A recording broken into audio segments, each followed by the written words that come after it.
Major mental disorders called psychosis are characterized by severe distortions of reality and disturbance in perception, intellectual functioning, social relationships, and emotional expression. Schizophrenia is one relatively common form of psychosis. In fact, schizophrenia affects 1.1% of the population over the age of 18.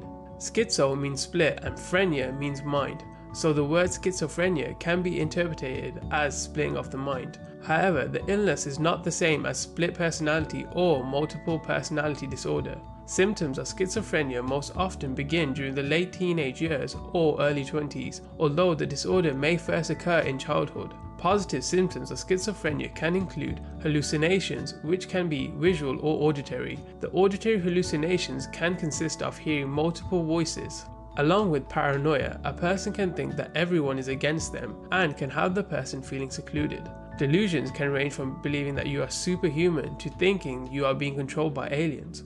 Other positive symptoms can include catatonic behavior, which is characterized by a lack of motivation and responsiveness. Patients who demonstrate predominantly positive symptoms tend to be older when they experience a sudden onset of symptoms and appear relatively normal in their younger years before the symptoms occur. The negative symptoms of schizophrenia are characterized by a decline of normal functions and include reduced speech, deficits in emotional responsiveness, loss of initiative and motivation, along with social withdrawal. Patients with negative symptoms tend to show early onset of some symptoms and a long-term progressive deterioration. What causes schizophrenia is unknown. Scientists that undertook a research on thousands of schizophrenic patients claim that a gene related to an immune function may play a role. The gene known as C4. This gene is known to cut away some synaptic connections in the brain. This is known as synaptic pruning and is done to get rid of the unused connections and therefore increasing brain efficiency. However, the gene in schizophrenic patients goes into overdrive and cuts away at pathways associated with critical thinking and planning.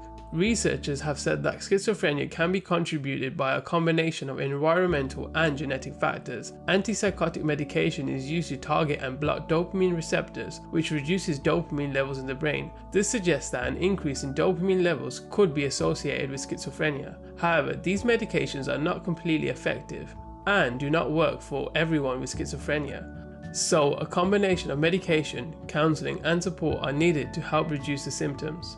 Thanks for watching. Don't forget to like, comment, and subscribe.